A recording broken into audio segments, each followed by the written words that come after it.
BJP सदर रविंदर रैना ने news 18 से बात करते हुए साबिक वज़ीर-ए-आला महबूबा मुफ्ती को मिले नोटिस का दिफा किया है। रविंदर रैना ने कहा कि इनमें नजरियाती फर्क है, जाती नहीं, इसलिए एलजी मनोज सिन्हा और स्टेट डिपार्टमेंट को अपने फैसले पर दोबारा गौर करना चाहिए।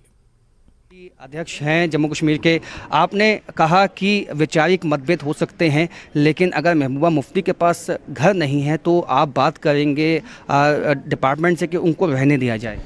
देखिए, हमारी लड़ाई वैचारिक होती है, हमारी किसी के साथ कोई दुश्मनी थोड़ी है कि हम तलवारें निकाल के किसी के पर हमला करेंगे।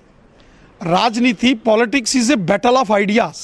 विचारों का मतभेद होता है, दुश्मनी नहीं होती है।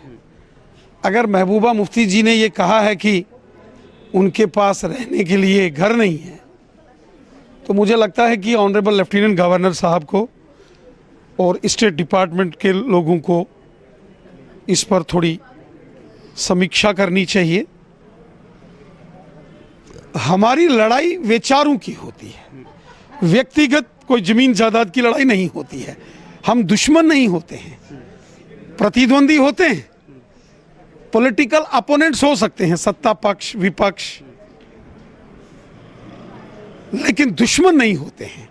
लेकिन जिस तरह से महबूबा मुफ्ती डिफेंड करती हैं, आतंकवादियों को डिफेंड करती हैं, महबूबा मुफ्ती जी को एक बात करनी चाहिए, जो इश्तियाल अंगेजी, जो भड़काऊ भाषण, जो देश के खिलाफ प्रोपेगेंडा करती हैं, कदम कदम पर पाकिस्तान का गुणगान करती हैं, वो बंद करना पड़ेगा। ये कांग्रेस या सोनिया गांधी की सरकार नहीं है, ये मोदी साहब की सरकार है, अमित शाह साहब गृह मंत्री हैं, ये उनको ध्यान रखना पड़ेगा।